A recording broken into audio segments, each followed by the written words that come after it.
Thierry de Montbrial, vous êtes le fondateur, le président de World Policy Conference et aussi de l'organisation, l'association IFRI, qui est le leading think tank sur la zone des relations internationales en France.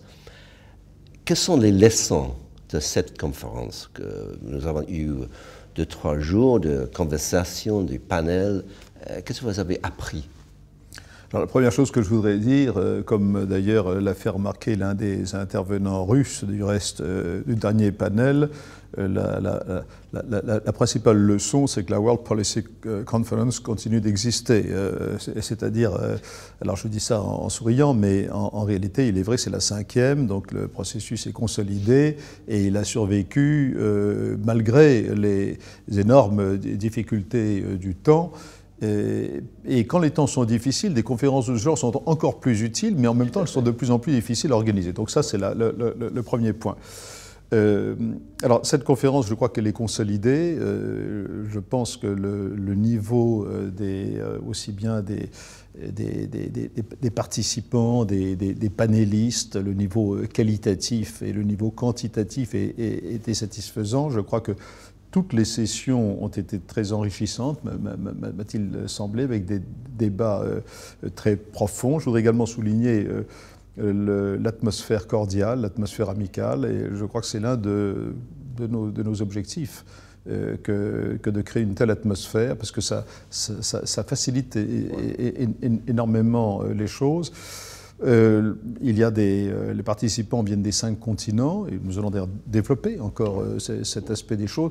Et dernier point aussi, c'est que beaucoup de pays moyens et émergents sont représentés. L'une de nos idées... Plus qu'auparavant. Absolument, mais ça ne peut se développer que progressivement. Mais c'est vraiment l'un de nos objectifs que de donner la parole aussi à des pays, par exemple, qui ne l'ont pas habituellement. La présence plus forte de l'Afrique cette année a, je crois, été appréciée par tout le monde. Oui, tout à fait, y compris le Côte d'Ivoire avec la présence et le président Ouattara. Et j'ai constaté avec beaucoup de plaisir, d'ailleurs, que beaucoup de participants venant de grands pays ont été frappés, intéressés, surpris d'entendre le président Ouattara et de réaliser qu'un chef d'État africain peut avoir des choses intéressantes à dire. Tout à fait, oui. Et c'est bien possible que l'Afrique sera le continent de ce siècle, par l'Asie. Alors, c'est un petit peu à la mode de dire cela, mais c'est pas... s'ils arrivent à surmonter progressivement leurs énormes problèmes, qui sont d'ailleurs d'abord des problèmes de gouvernance, exactement, oui. Eh bien, en effet, l'Afrique a un très grand avenir, des ressources énormes. Bon, il y a des problèmes structurels, comme par exemple l'éducation, qui sont majeurs. Mais l'Afrique doit avoir une présence renforcée dans ce type d'organisation. Le sujet principal de cette conférence, c'était le global governance, la gouvernance mondiale. Oui. Est-ce qu'il y a une évolution de ce gouvernement, de ce gouvernance? Alors d'abord, c'est pas pas vous avez constaté ou non? Alors d'abord, ce n'est pas le sujet de cette édition, c'est le sujet générique de la World Policy Conference. Tout à fait.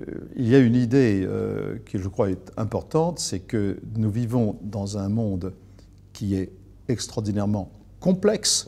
Bon, ça a été souvent dit, par exemple, dans le domaine économique et financier, mais dans tous les domaines, et cette complexité va se renforcer.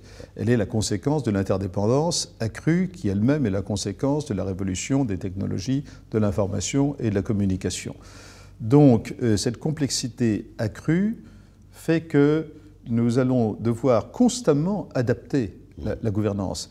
Nous ne sommes plus dans une situation comme celle de 1945 où de bons esprits peuvent se réunir et dire voilà, on va construire une architecture de gouvernance qui va durer pendant un certain nombre de décennies. Non, maintenant il faut s'habituer à cela.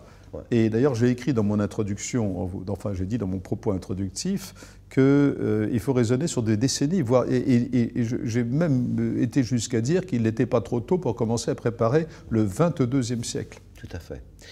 Une dernière question. Est-ce qu'il y avait quelque chose qui vous a frappé comme un choc, ou est-ce qu'il y avait quelque chose que vous avez bien apprécié? Bon, ce que j'ai bien apprécié, c'est qu'avec des personnalités très diverses, qui ne sont pas d'ailleurs que des personnes qui se connaissent bien, parce que souvent dans les conférences internationales, on rencontre tout le temps les mêmes personnes. Alors, il y en a quelques-unes, évidemment, ici, qui se connaissent depuis longtemps, mais il y en a d'autres qui sont tout à fait nouvelles. Je pense qu'il y a une atmosphère positive. Ce qui m'a peut-être le plus frappé, c'est cela, c'est-à-dire que face à ces difficultés si considérables du monde dans lequel nous sommes, et face à une atmosphère qui est souvent un peu sombre, particulièrement dans les pays occidentaux et peut-être plus encore en Europe, eh bien, les gens cherchaient aussi à exprimer des choses positives. Donc il y avait une tonalité positive qui m'a frappé, et ça c'est important parce que ça donne de l'espoir, et l'espoir c'est ça qui fait marcher les hommes.